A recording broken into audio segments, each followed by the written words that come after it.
नमस्कार। आज फिर अपने इस YouTube चैनल पर बात करेंगे रैनी जोशीमठ जिला चमोली की दुर्घटना और उससे लेने वाले सबक पर।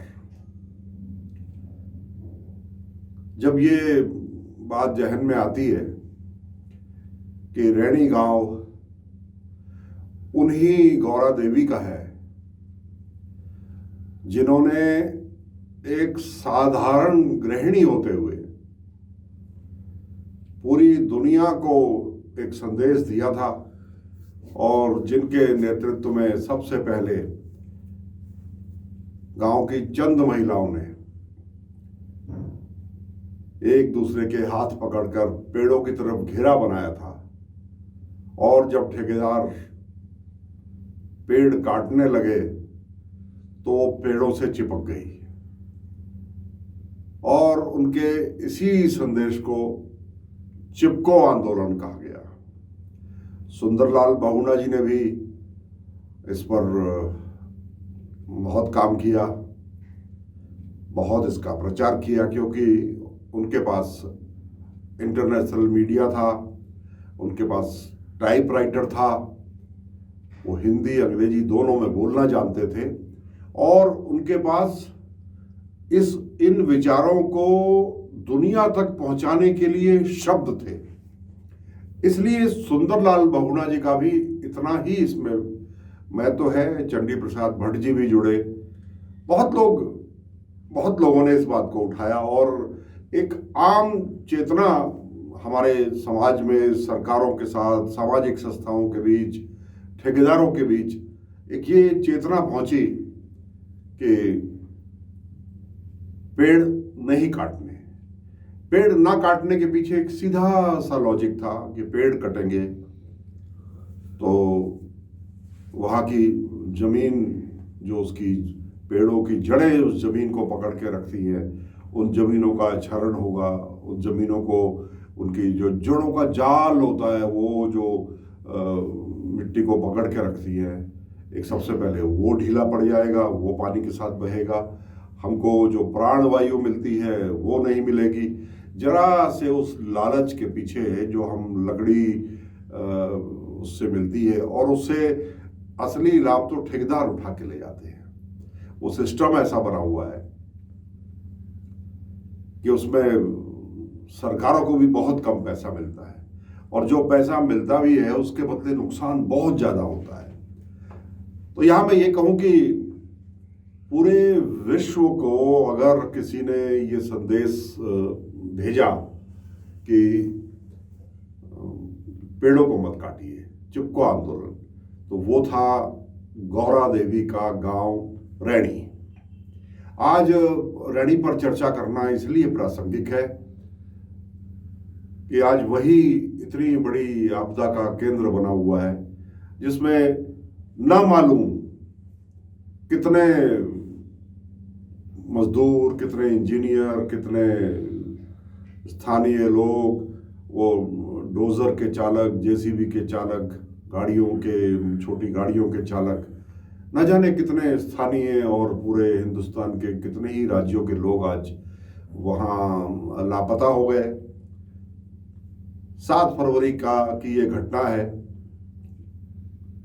अब तो कोई चमत्कार ही उन्हें बचा सकता है, लेकिन जब तक जीवन है तब तक उम्मीद रहती है। इसलिए हम कोई अशुभ शब्द उन लापता लोगों के लिए इस्तेमाल नहीं करेंगे।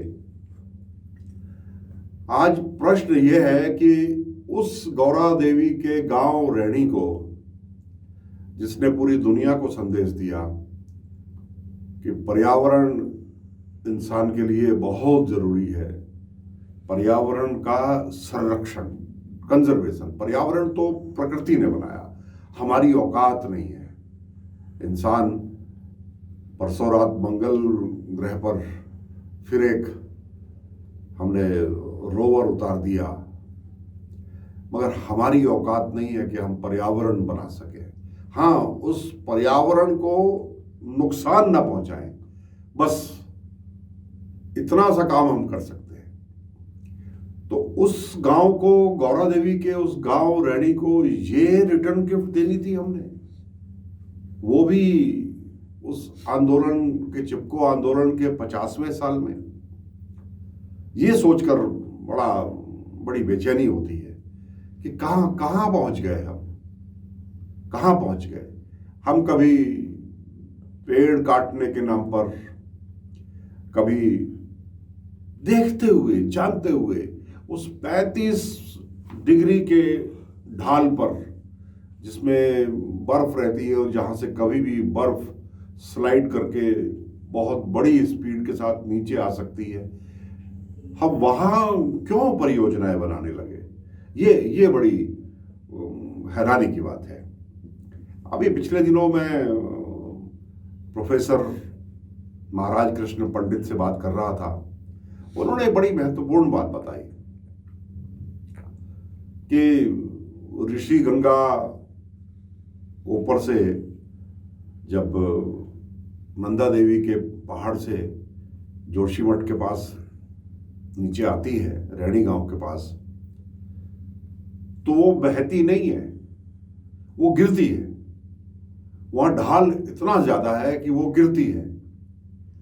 तो जहां पानी इतने वेग से गिरेगा तो पानी के साथ जो कुछ भी आएगा वो गिरेगा, और हम ठीक उसी के नीचे परियोजनाएं बनाने लगे, उसी के नीचे हम श्रमिकों को अपने जीवन का जोखिम लेकर उसी में हम उनको झोंकने लगे। तो ये गलती तो मैन मेड हुई ना, ये कोई प्राकृतिक आपदा तो नहीं हुई। अगर हम जानते बूझते ऐसे स्थान पर इतनी बड़ी तादाद में लोगों को काम करने के लिए इकट्ठा करेंगे, और सीधे सीधे शब्दों में कहूं तो नंदा देवी का जो पहाड़ है ना, हम उसकी जड़ों को खोद रहे हैं।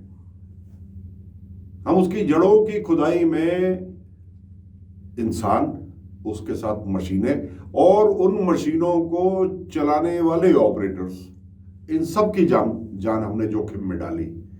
नतीजा आपके सामने है। अब 203-4 लोग तो वो है जिनका नाम पता मालूम है। सभी जानते हैं कि हमारे यहाँ जो अनरजिस्टर्ड लेबर है वो भी कितनी होती है, पता नहीं, 20 और लोग, 50 और लोग, 100 लोग। अब ये जितने लोग हैं उतनी बातें आ रही है। वहाँ और भी थे जो सिर्फ दिन भर की दिहाड़ी के लालच में वहाँ चले गए, जिन पर वो जो एक्ट होते हैं, ग्रुप इंश्योरेंस होता है, वो भी लागू नहीं होता। जो गैर पंजीकृत लेबर है, जिनका किसी मुआवजे की लिस्ट में नाम भी नहीं है, और पता नहीं कितने ही ऐसे लोग जो अपने परिवारों के साथ वहीं कहीं रह रहे थे, आज वो भी लापता है।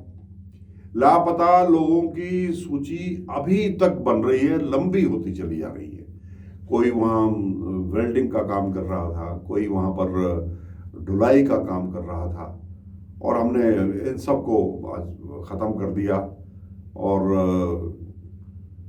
आज हम बैठकर, जब हमारे शीर्षस्थ अधिकारी बैठ करके ये बोलते हैं कि आज वहाँ 1,500 से 2,000 करोड़ का नुकसान हो गया, तो बड़ा तरस आता है इन अधिकारियों की सोच पर। इतना बड़ा नुकसान, उसको आप रुपए में तोलोगे? बस वो इंसान की कीमत सिर्फ आपके खातों में, वही खातों में सिर्फ मुआवजे की रकम तक है। उसमें कितनी जनहानि हुई उसका जिक्र करने के लिए कहते हैं वो दूसरा विभाग बताएगा। मैं तो सिर्फ इस पूरी परियोजना में नुकसान कितना हुआ, और अभी भी ऐसा नहीं लगता कि सरकार वहाँ की जो योजनाएं हैं उनको ख़त्म करेगी, उनको स्थगित करेगी अपनी गलती से मानकर। अच्छा तो ये होता कि हम वहाँ नंदा देवी पर्वत की तरफ अपना मुंह करके एक बार क्षमा मांगते प्रकृति से, और क्षमा मांग के कहते थे कि हम दोबारा यहाँ छेड़छाड़ नहीं करेंगे।